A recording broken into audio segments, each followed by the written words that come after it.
The time is near for the Game of the Year to be awarded, with the yearly event coming back around since its inception in 2014. The event awards games for their compelling storytelling, awe-inspiring art direction, and their ongoing effort for their respective games. The event always sparks debate amongst fans, and this year is no different. What seems to be the most frequent talking point is that Elden Ring Shadow of the Erdtree, a DLC for the Elden Ring game, has also been nominated. But before we delve into that, it wouldn't be much of a breakdown if I didn't throw some facts your way. Let's start with the fact that across the 6 games they score 90 on average on Metacritic, with the lowest rated being Black Myth Wukong at 81 and the highest being Astrobot, Elden Ring, and Metaphor ReFantazio all scoring 94. The games all had massive sales too, with over 1 million sales for each game, but Elden Ring's DLC being the most notable managed to sell over 5 million units within 3 days of its release. So how is a game so obviously popular sparking such debate? Well, this is the first time in the award's history that a DLC has been nominated for the award, and fans are worried that this could set a new precedent for future nominations. So, off Elden Ring, let's take a look at the dark horse in Balatro. This is the first time since 2018 that an indie game has been nominated for the top prize. Balatro has a heavy following yet is still relatively unknown, with an all-time peak of 37,000 on Steam, which seems like a small number compared to the 900,000 that Elden Ring has had. But its roguelike poker game has attracted fans, and earned its place among the nominees while also being nominated in 5 categories. Next, we'll look into the Sony mascot, it would seem Astrobot. The game has amounted to 7 nominations and quickly after release had people questioning if this could be Game of the Year. The game is a Sony reference 24/7 with many of its characters and settings and products featuring.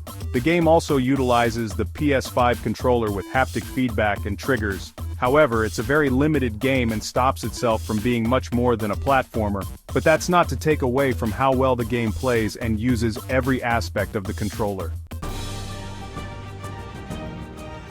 Now 3 games I haven't touched on are Black Myth Wukong, Metaphor ReFantazio, and Final Fantasy VII, and there's a reason. In my personal opinion, there's always a game that seems like it is more likely to win than the rest, and in my eyes, that's Black Myth. Why? Well, upon its launch it was so heavily praised and its main contender is a DLC that has fans and critics alike in an uproar. So why do I think Black Myth will win? Well, stay tuned.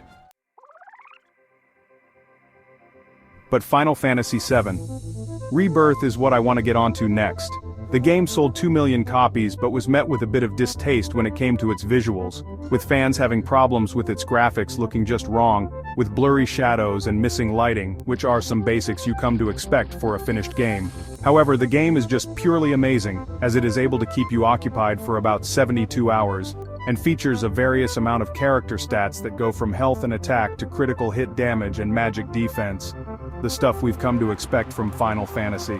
The story remains engaging and the combat is enhanced and keeps you wanting more, having a great payoff, therefore earning its place among the nominees. Lastly, Metaphor ReFantazio. The game sold over 1 million copies on launch and made you feel as if you were walking through a fairy tale with its amazing art.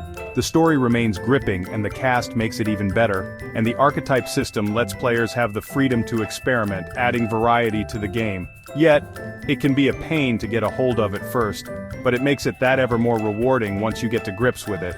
Metaphor ReFantazio is a beauty of a game and deserves to be recognized for it. So why do I think Black Myth Wukong is in first place at this time?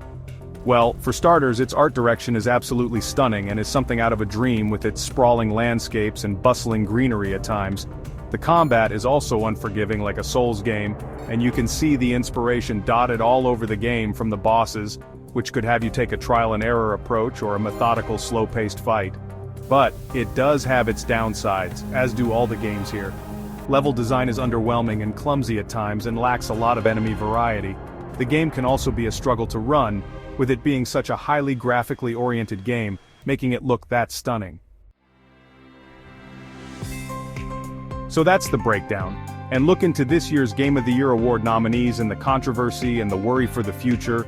Who do you think will win, and why? And if you want to see more of this content, drop a like and subscribe. Until the next one guys, bye.